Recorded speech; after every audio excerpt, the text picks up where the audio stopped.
welcome to the folks who took the time to be here today. I'm really glad to see individuals from campus show up to these events. They're important conversations, so thank you for taking the time of your day. But I also want to thank the panelists for being here for this conversation about domestic violence and how is it that we understand the dynamics of interpersonal violence, but also how do we engage individuals who might themselves be abusive, or are they perpetrators or no perpetrators. So it's a kind of a different focus, so we'll start there. But let me back up and tell you who I am. So my name is Dan Cairo, and I'm with the Campus Advocacy Network here on campus. We are the unit on campus that provides services, education, and training for populations here on campus. Andy will talk a little bit more about that, so I'll just say we're putting this together. And so with that, I'll have some questions for the panelists. I'll let you all introduce yourselves. But more importantly, this is like a really relaxed conversation where we hope to maybe engage in a dialogue with folks. So a couple of housekeeping things. There are some white cards on your seats.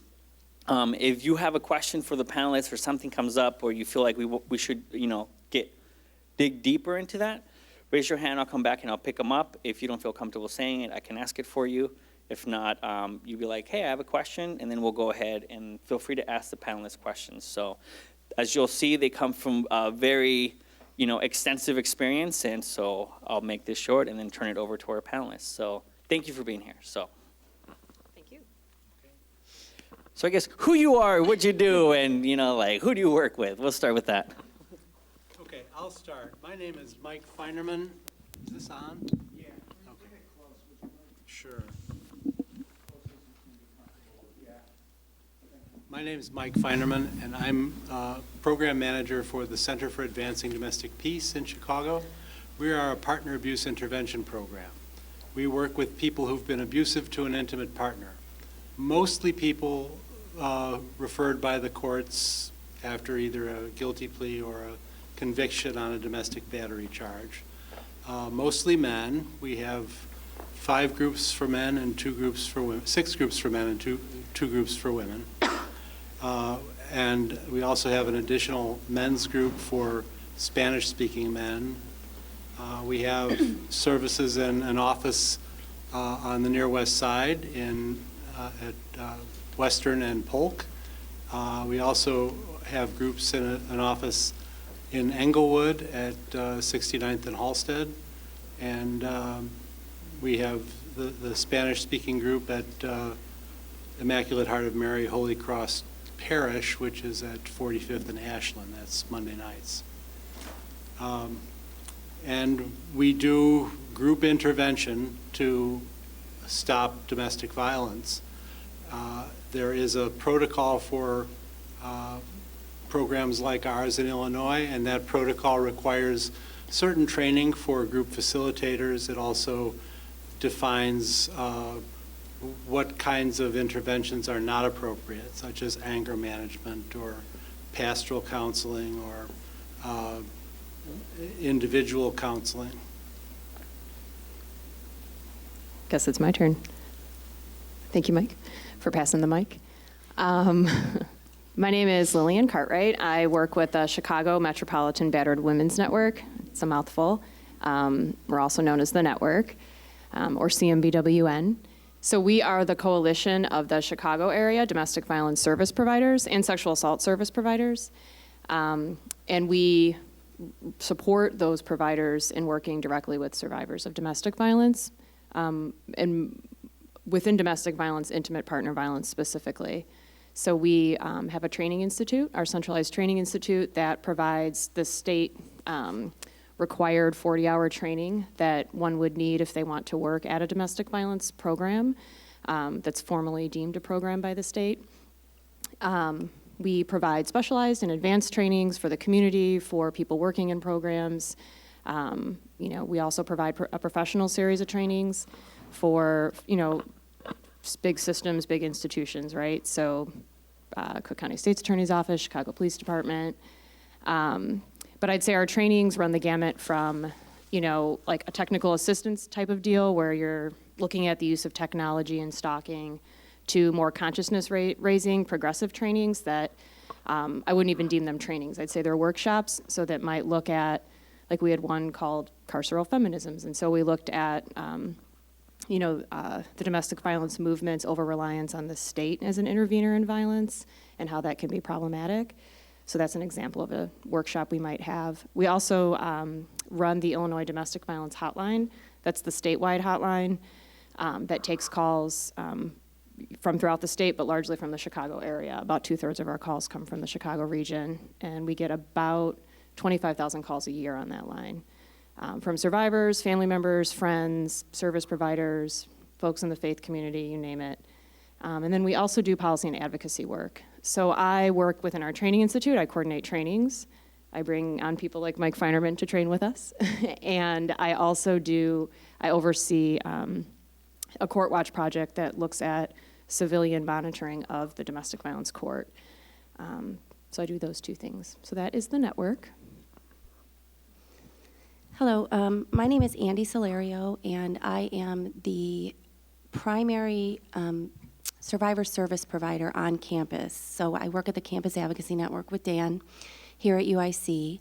I do have my 40-hour training in both domestic violence advocacy, sexual assault advocacy work. I did my DV training at the Battered Women's Network. Woo-hoo. I also was on the steering committee for the Court Watch program. Oh. But we've never met before. We've never met. So, It was before my day. yeah, so we have a lot of connections with them.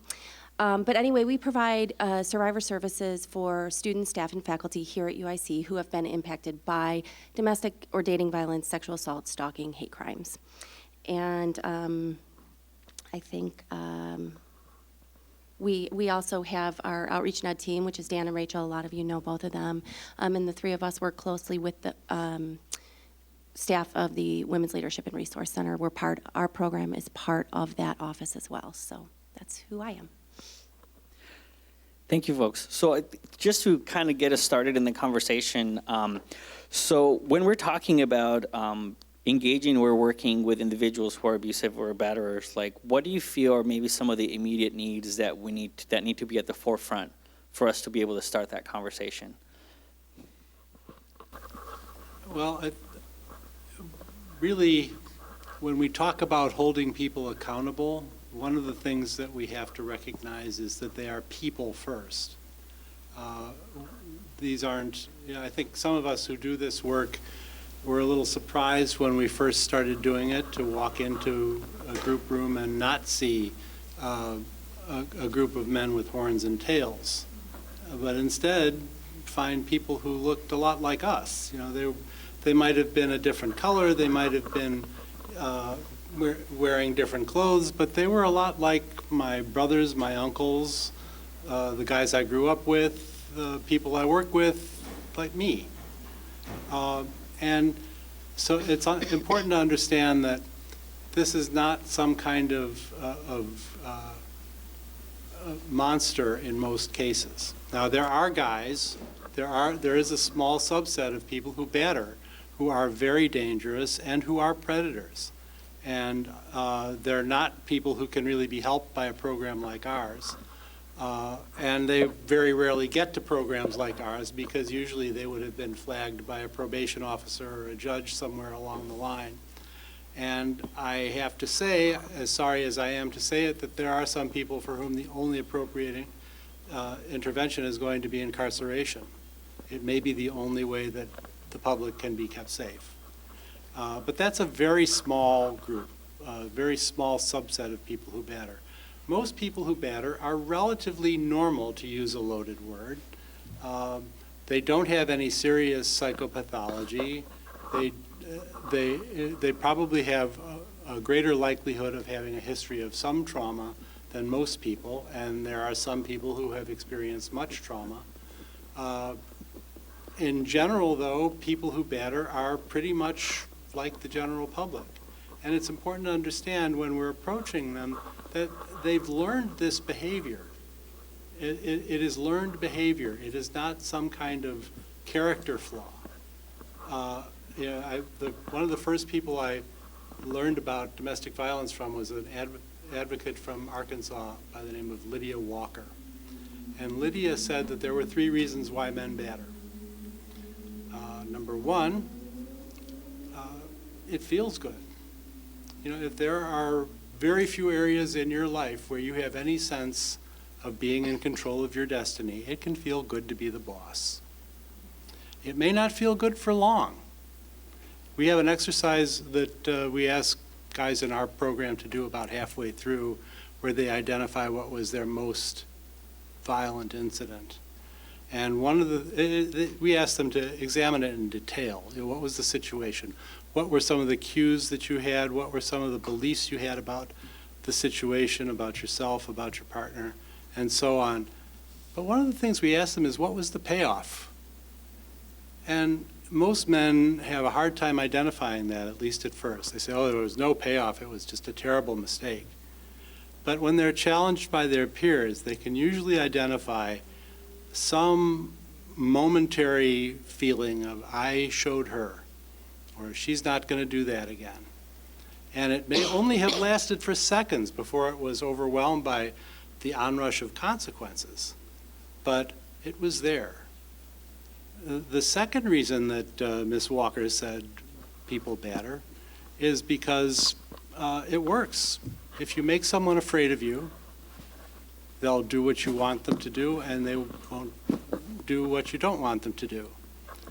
Part of our job is to help people who batter understand how much time and energy they invest in that, though, because in order for that to work, you have to be hypervigilant. You have to be there 24/7, 365. It takes enormous energy to do that, to figure out where she's going, what she's doing, who she's talking to, why is so-and-so calling her phone, why did she choose to wear that dress to work today. It's exhausting. The third reason is simply because they can. Men in our society have been able to get away with this.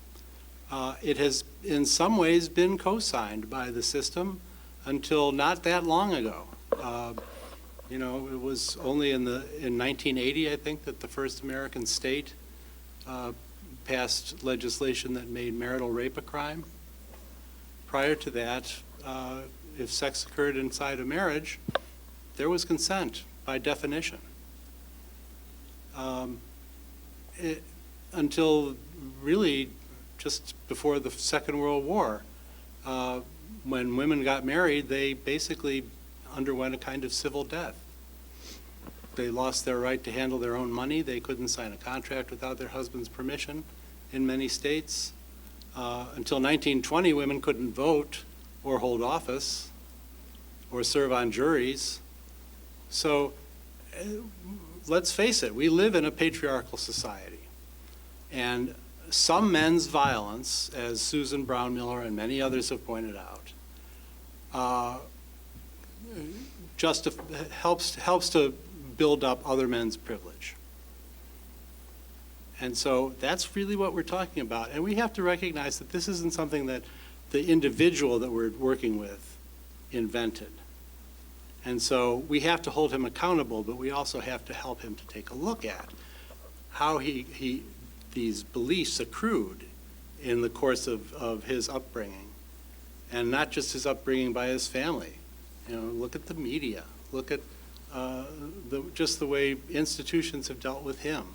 What has he learned about power and control from the police, from the Army? What has he learned about being required to obey from the institutions that he's been part of? And so, and the delicate balance that we have is not colluding with someone's efforts to make all of those things excuses for oppressing their partner. But at the same time, we have to acknowledge that. And partly that is because of the way the system works. We know that domestic violence cuts across all lines. But in our program, we don't see a lot of rich white guys from Winnetka. Sorry, Mike. Go ahead. So partly what we have to do is we have to say, yes, you've experienced more violence in your life than most people will ever see. And we don't know yet what the effect of that is. However, here's what we can offer you. You can either be part of the system that's doing that to you, or you can ally with the person who is your most natural ally to struggle against the things that are oppressing you both. It's your choice. Do you want to live in a power struggle, or do you want to live in a partnership? Thank you, Mike. That's helpful. I know that, I mean, folks don't necessarily work with batterers, but like, how does that come up for you all? So, kind of piggybacking off of that, I'm trying to pull my thoughts together here. There's a few things I want to say around that. So, the violence, the battered women's movement, the modern day battered women's movement and rape crisis movements, grew up kind of around the same time. And we saw some of our first batterer intervention programs as an offshoot of that about 30 years ago, right? Our first, incidentally, batterers intervention program was not tied to the criminal legal system at all.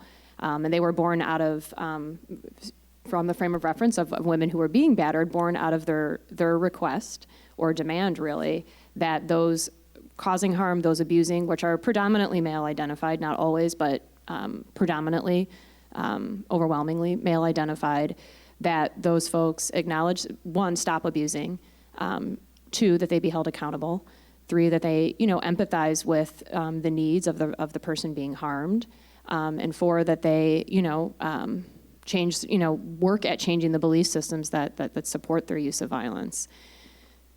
So those asks, if you will, are critical, and they are a mainstay today, right? 30 years later, those are some of the many things that women who are being abused in relationships, or really anyone being abused in a relationship, wants, right? You want the person to stop hurting you. In fact, most battered women, well, let me do a quick caveat before I go there.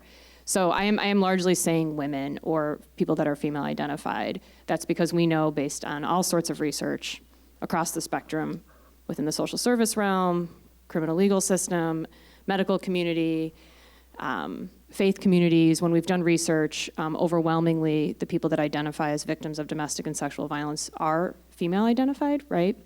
And that's not to say that, again, there can't be male victims. There certainly are. It's anywhere from 5 to 15% of folks are male or do identify as male. So I am using women here, but just kind of to recognize that that's not inclusive of the full range of gender expressions. I just want to be clear on that. But in any event, that is a mainstay, right? So that's what women are still asking for.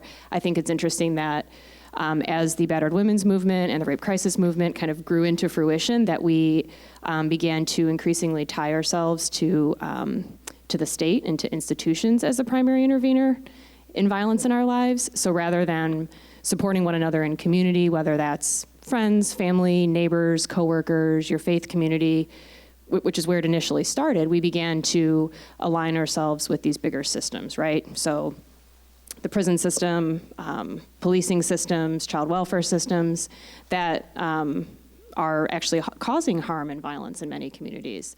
So as we aligned ourselves with those systems, it became more challenging for women experiencing violence in their personal relationships to seek those very things, right? So fine, you call the police, and at the end of the day, you just wanted the violence to stop. But now you set off this chain reaction of events that's like, okay, now I got to go to court, and I need to find childcare, and actually I don't want my man locked up. I want him home with me. I just don't want him to abuse me. And so we found over time, and we still are seeing within, the survivors that we work with, and survivors on staff as interns, employees, and volunteers, right? Because this isn't like a separate population. This is all of us. We found over time that victims are saying, I just want the abuse to stop. I want to feel safe. I want to feel whole again. I want him to be sorry and empathize with the pain he's caused. And they're not necessarily finding anywhere in the numbers that we would want to see that happening by tying themselves to our legal system.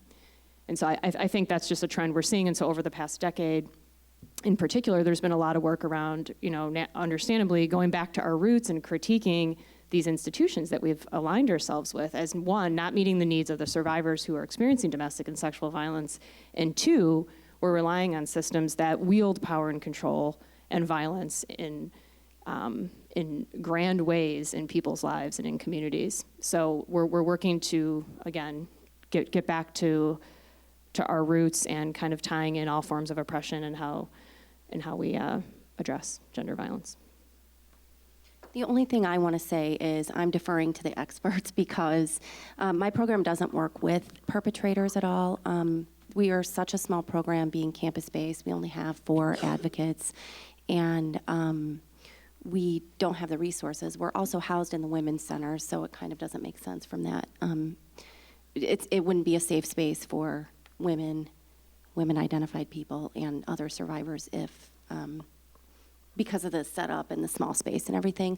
I will say that Dan and Rachel do a lot of outreach in ed that incorporates talking about perpetrators, but as far as survivor services, it's strictly victim services.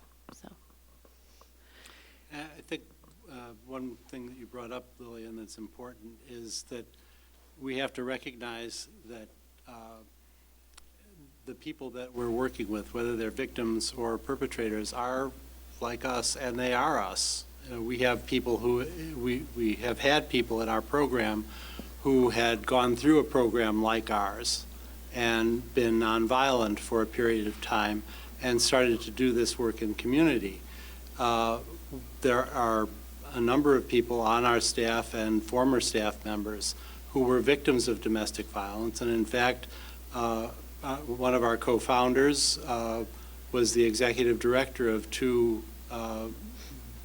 agencies that serve battered women, and at both of them she started doing partner abuse intervention because the people who were in her shelters were saying the kinds of things that Lillian was talking about. They were saying, you know, I love this man, I don't want the relationship to end, I want the violence to stop. Why is this all this help for me, but there's nothing for him? And part of the rationale behind starting programs like ours, you know, this wasn't something that came about because a bunch of law enforcement and social work types thought it would be a good idea to do this for people who batter. It happened because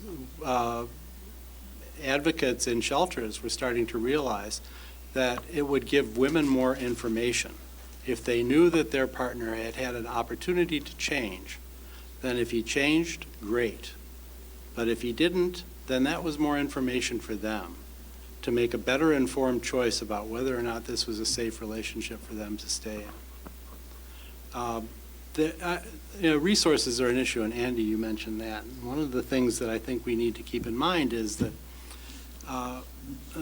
partner abuse intervention needs to be something for which the perpetrator, the person who has been abusive, is at least to some extent responsible. We require everyone in our program to pay something. And if everyone in our program had an income, we would require them to cover the full cost of their services. Most of them don't. Most are indigent, and 84% have children.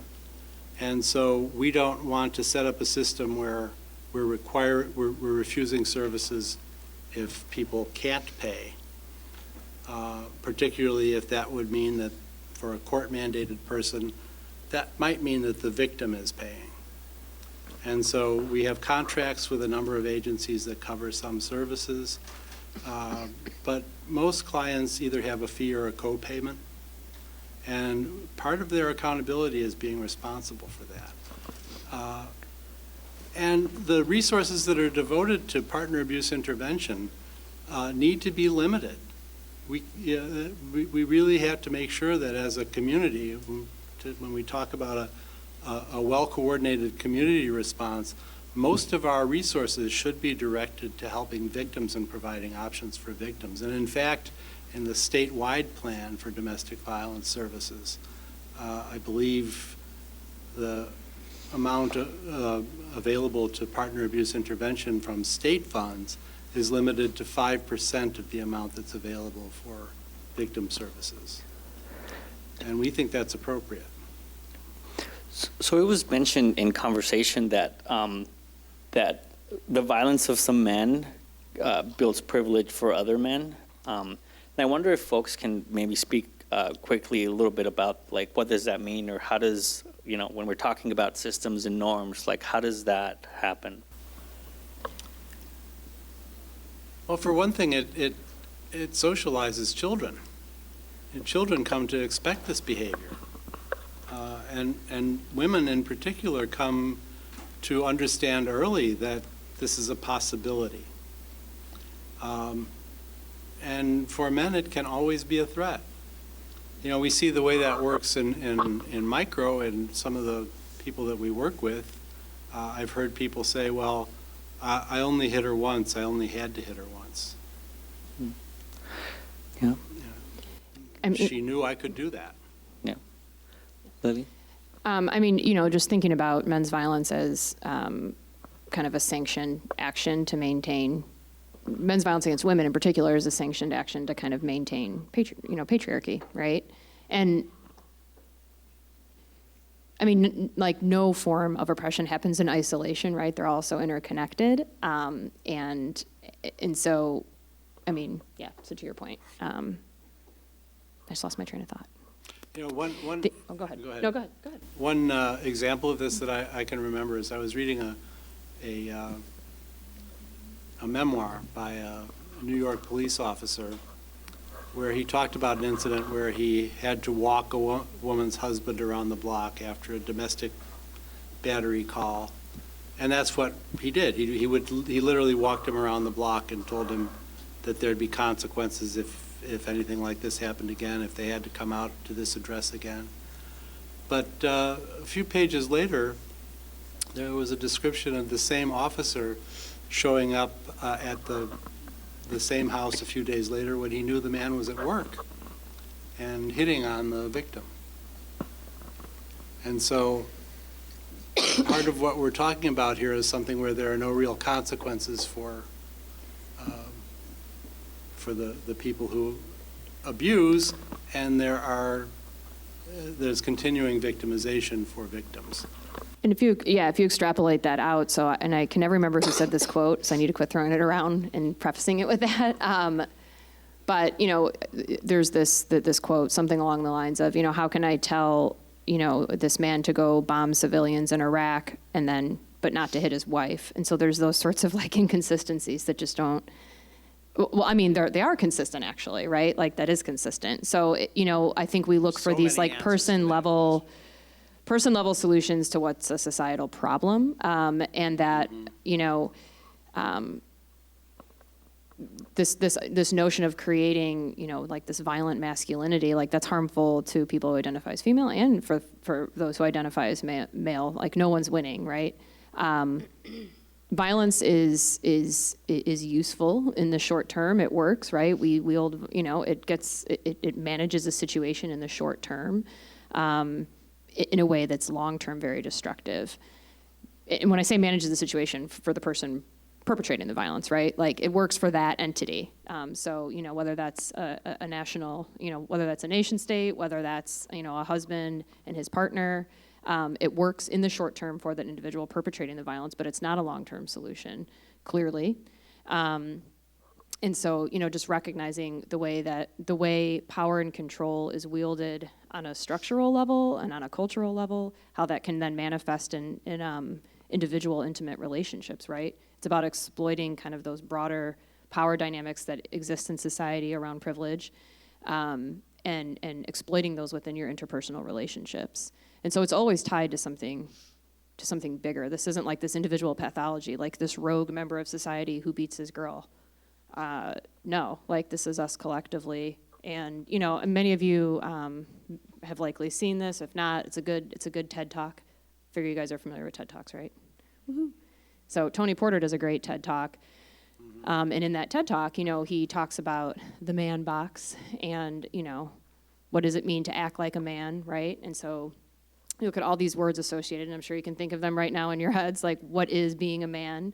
And then think about the converse of that, all these other things, right, that fall outside the man box. And the closer you get to the border of that man box or stepping out of that man box, you're penalized for that. Penalized, in ways that are very tangible, and you could be killed for stepping too far outside the man box. So we police men in a certain way that then facilitates their use of violence in intimate relationships. And so it's much bigger in scope, and I think we've gotten far, so I'm participating in this, this opportunity our organization is through Praxis International. It's this organization that's looking at, so yes, we have social services, great, like we need those, of course. No one's denying we need counseling, no one's denying we need advocacy. That's fantastic, but are those social services accountable to a broader social justice agenda? Or are we just helping people manage violence in their individual lives as though it's this inevitable? Or are we actually working towards ending it? And so, the idea, getting at that man box and getting at all of that, like we need to really look at how we're structuring the way we're responding to this issue. And because social service agencies, both partner abuse intervention programs and victim services, have become so institutionalized, so professionalized, like in order to work here, you need 8 letters after your name and 4 certifications. Like we've gotten a little bit removed from the community. So because we've done that, we've then began to structure our services where, again, I'm part of this group and we're from across the nation and we all sat down in a room and we had to keep a log of how we did our work on a day-to-day basis. And 70% of our time as a nation in deep domestic violence and sexual assault programs, 70% of that time is spent on individual advocacy.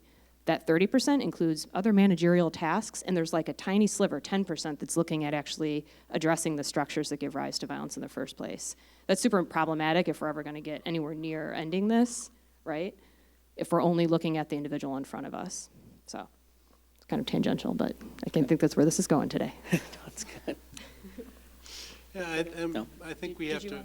Oh, I'm sorry. Is it Andy? No? No, no, no, I'm good. Yeah, I think we have to remember the way privilege works. You mentioned Ted, is it Ted? The TED Talk? Yeah, the TED Tony Talk Porter. from Tony Porter and his coworker at A Call to Men. I think it's Jackson Katz. no. Oh, Call to Men. Ted Bunch. I think so. Yeah, but also Jackson Katz. Are people familiar with a film called Tough Guys, Guise? It's an oldie but goodie. Yeah. I think there's a new one now. He just Well did. outdated. He did do a revised version. He did. But he spends a lot of time talking about what we mean by privilege, and think about the fact that most men, it survives by being invisible. I wouldn't know that there's such a thing as being stopped for driving while black if somebody didn't tell me about it, because it's never going to happen to me. And so many men just experience their wives' deferential behavior in ways that they don't question because they don't know anything different. They don't know that that's unusual or that that's not something that is just the way things are. And so part of what we need to do is to challenge the way things are and to talk more openly about privilege, about, what does this mean? What does it mean that, women are still paid and no more than 76 cents for every dollar that a man earns, and often less than that? What does it mean that, the House of Representatives is certainly not representative? It's nowhere near 50%. It's not, I don't think it's even 15% women.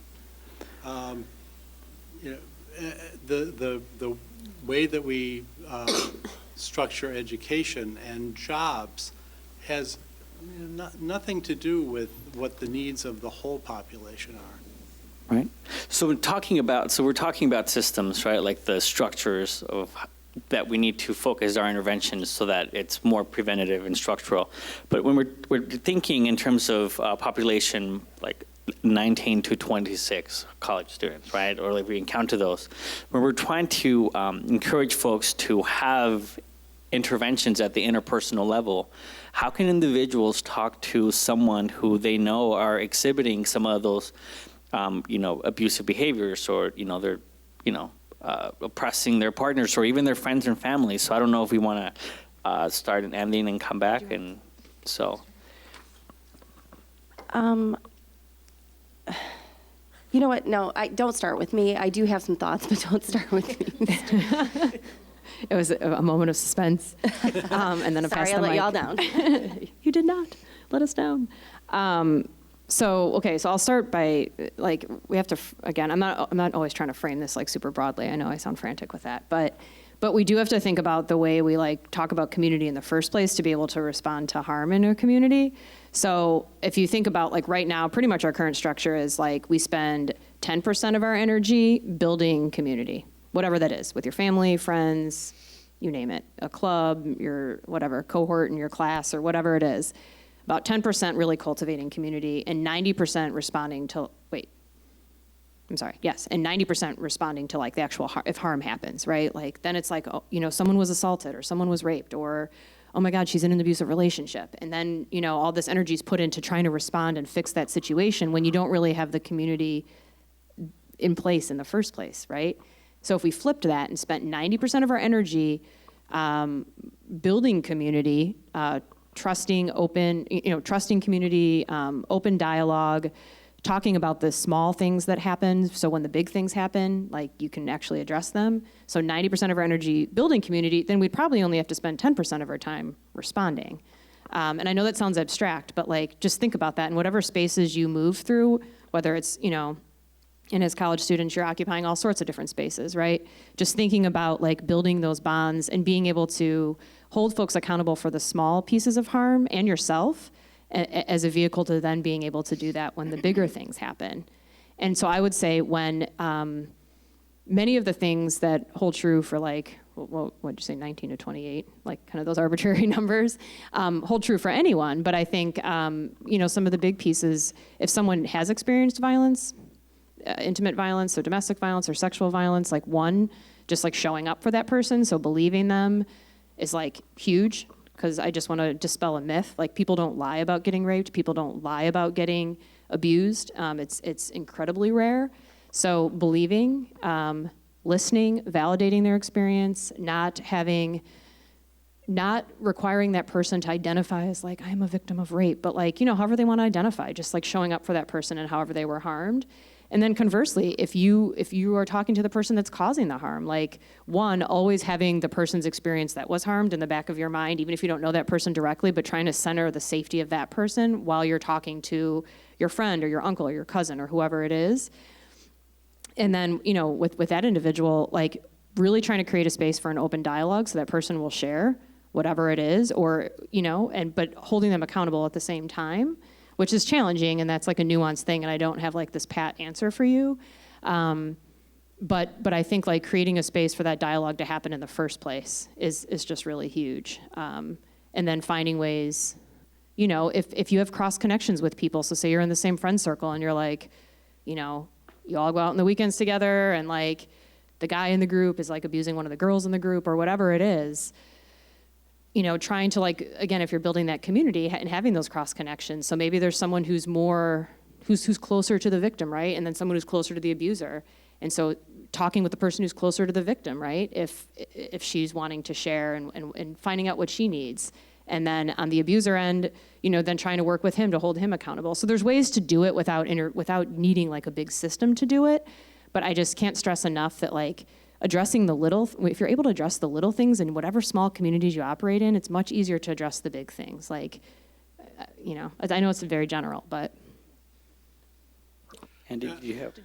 I mean, I do want to just point out that, and I mean, I feel weird talking about it because they're dance programs, but I mean, we're lucky at UIC. There are places that people who have an interest in making things better can go and join these organizations and programs where they are given the specific tools to talk to other people, where their own personal safety is highlighted in doing intervention or intervening in unsafe situations for somebody else. So, I mean, I know you have your Peers to Allies retreat, which is, I see attendees here, so that's amazing, giving people those tools.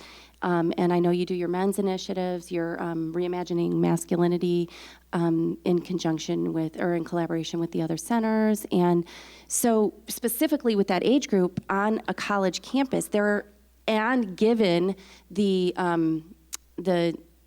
the news about sexual assault on college campus right now. I mean, it's everywhere. You can't open a newspaper without reading something about it. They either exist already for people or they're being developed, and there's a lot of amazing work that's happening both with people who work there and with the students themselves. So being on a campus gives you a lot of access to those things. I think there are some things that anyone can do, but I think particularly for men talking to men, it's important to, first of all, be a friend. Let someone know that you care about them. And let someone know that it's okay for them to talk about whatever they need to talk about to you, because that's hard for men. I mean, we're taught not to do that. We're taught from the time we're this high not to talk about our feelings. Don't cry, man up, cowboy up. And if we do talk about our feelings, we get that man box effect. Someone starts, shaming us, especially if we talk with other men about it or other boys about it. Someone starts shaming us with those words that compare us to a woman. So we're getting two messages there. One is that women are less than us. They're not as good as us. And the other is that you shouldn't do anything that makes you look like them. My own opinion is that's the genesis of misogyny and homophobia. And one of the results is many men go through life guessing at what normal is, comparing their outsides to other men's, their insides to other men's outsides, and trying to figure out what kind of a mask do I have to put up today in order to get respected as a man. And that's exhausting too. And so part of what you want to do is, let someone know this is a place where you can drop the mask.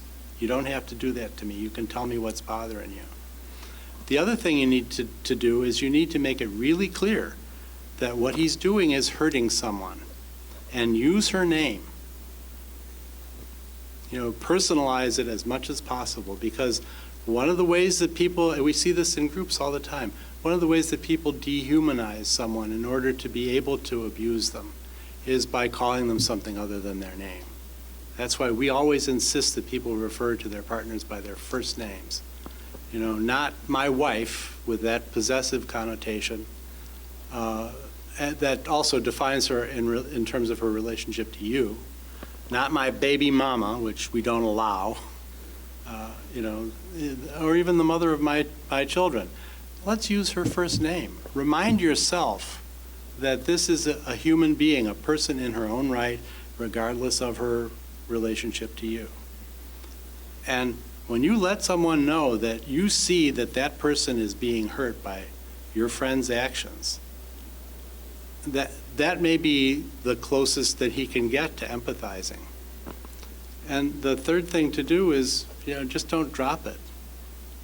If there's any way that you can, increase his circle of caring, responsible men, because until he starts to deal with the issues that are making it hard for him to recognize that he doesn't have to be Superman, it's going to be hard for him to accept feedback from a woman.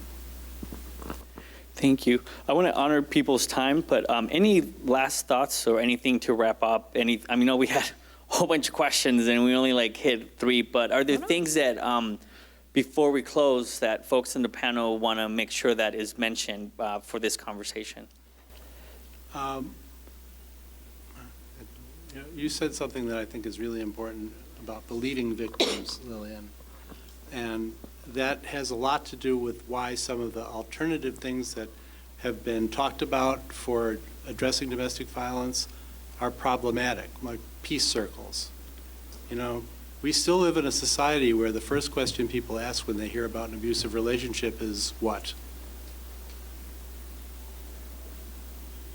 What's the first question you hear if you tell someone about a circumstance where somebody's being abused? This is a quiz for you all. All right. Well, what's more common than even that? What did she do? Why did she stay? So Why is she staying? why is she Why staying? doesn't she leave? Why doesn't she leave? As long as that's the first question people ask, how is this something like a peace circle where that's supposed to hold the offender accountable to the community? How is that going to work if the community is still blaming the victim? So we have to change the culture. I saw you were reacting to that. Do you mind if you want to? Oh, well, because I went like this. Sorry, I just like. I'm like, I wear my emotions on my sleeve. I think the peace circle, I mean, just as an aside, I don't want to interrupt, but I think there are challenges around some of those measures that can be used to address other forms of harm. Yes. Intimate violence, it's been more challenging, but I will say people are working on it. So it's not like we're throwing the whole thing out. I think many of the values and the practices that operate within peace circles can be effective, but again, it's just like looking at how to do that within the context of sexual and domestic violence, which is it is more challenging many times. That's just my I aside. agree. I don't want to dismiss those as possible aids to dealing with the problem, but we do have to be aware of the context. Any other thoughts from the other folks? So before we go. Oh, I had a Thank thought, you, Mike. And then I went into that, and I'm trying to think. I got one quick yeah, thing, yeah. go for it, 'cause So I'm I think that you guys are all sitting here, you have an interest in this, obviously. So one of the things that I think is really powerful is having peers take information and education back to their circle, their own circles, which then can allow people in those circles to use tools that they may not have known about, right? So even from everything from even defining things correctly. I don't want to give people the cover of saying I didn't know that was wrong, but more like how is dating abuse defined, for example? Because again, when we're talking about the college campus, there's a lot of confusion about some of the language. So I think that having people share the information within their peer groups is a really powerful thing, and that's, again, why I appreciate, and I'm talking about Dan's program so much. It's one of the ways that it gets done. So I think that's a really hopeful thing. So I just wanted to point it out, kind of at the end as a hopeful thing. Any thoughts before we ask a couple questions? Or? Sure. So just very briefly, I just kind of want to address the, why does she stay piece. So, I mean, yes, that's one of the first questions we always hear, and to some degree, it's a valid one. It's valid because we should be exploring like the barriers and challenges, structural barriers and challenges that women face when they're seeking safety and healing. But we also should be asking, yes, why is this person abusing? Doesn't he stop? Yeah, and I think the focus on the victim, the disproportionate focus on the victim is like the easy go-to, right? Because it's like if I can pinpoint what it is about what she is or isn't doing, or what it is about her background or her race or her class or her whatever it is, right? Like people put these, they create these artificial categories. If I can pinpoint what that is, then as long as I'm not those things or I don't do those things, then I'm safe. And it's a way to distance ourselves. Or as an individual, it's a way to distance yourselves from the reality that this can and could happen to you, right? Or has happened to you, or could happen again. And I think that's, largely because, it's like, well, how then do we explain some of the like horrendous stuff that actually happens in relationships, right? Like that sort of pain, like how else do we explain that? But that doesn't get us any closer to, like, one, that doesn't work, right? Because like, domestic violence can, and sexual violence can and does happen to anyone. It cuts across all demographics. There is no one demographic that has a lock on it. It truly cuts across the only commonality I'll say is that it largely happens, like I said before, to folks who identify as female. But I think like if we can focus more on not just the abuser as an individual, but the conditions that are giving rise to that violence, if we can spend even a fraction of the energy we spend on the, focusing on victim services, which we need, and I'm not saying that, but if we can look at some of the conditions that are giving rise to the violence in the first place, we'll move a lot farther towards that. And I think being on a college campus, you're uniquely situated, right? You are, I imagine folks in this room are, but potentially, I'm just throwing this out there, involved in a variety of different activist things, right? Like across the spectrum, you may be working on immigration stuff, or you might be working on housing justice or racial justice, or dealing, you name it, right? And so at whatever space you occupy, make that, like, have a gendered analysis or a gendered lens in that space, because these aren't like separate compartmentalized issues, right? I've said before, they all intersect. People throw around intersectionality like left and right without really actualizing that. So whatever space you occupy, that would be my throw out for you guys. Like, have it be a gendered space. So integrate a gendered analysis into whatever it is that you're doing. Cool. Thank you so much. Any questions from the audience that you have for the panelists? If folks either, no, we're waiting? Okay. So if folks either in the audience or watching want to contact you all for further information or questions, how can they get a hold of you? So I have business cards I can leave up here. Okay. One. And two, I just want to put out, this might have some dog hair on it because I have about 100 of these at my house, which I should have brought today. But this is our domestic violence hotline.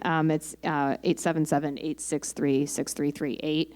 I don't know why I held up the bag. I felt like it was more impactful. But that's the hotline. That's, again, the statewide hotline, 877-863-6338. That's, if you or someone you know is being impacted, and I'll say so not just survivors, but we have a good number of folks who call who are like, like I'm abusing and I don't know how to stop. I don't know what to do and it's ruining my relationship. Like literally we have a lot of callers like that. So whatever it is, you can call that line and we'll work through it, and then I'll leave my card out. Thank you. The other folks? And you can reach me at the Center for Advancing Domestic Peace. Our URL is advancingdomesticpeace.org. And I have some brochures that I put on the table over to the side there, if you'd like to get some more information about our agency. I will also mention that we're having an event at Revolution Brewing on November 3rd. Shameless plug. Do it. We're getting airtime. Go for it. So, all right. Thanks, Mike. I can be found at the Campus Advocacy Network, and you can email can-appointment@uic.edu if you want to talk to an advocate or refer somebody to talk directly to an advocate. Or I don't want to reel off a bunch of numbers, and I, of course, forgot my card, but if you guys know how to get in touch with Dan, his office is literally right next door to mine, so he can find me for you if you're looking for me. Thank you. I think I see folks writing maybe a question on the blank card. Did I see that correctly? No? All right. Well, it is past our time, but thank you so much for taking the day to be here, to be part of this conversation, and thank you all so much for being present. And before we say our goodbyes, did you have your card? Did I see Lillian? Are you making notes? Notes for I almost you. called you out. I did a pinky. I was like, did you? Okay, all right. Sorry. And back to the goodbyes. Thank you for being here, and we hope to see you again.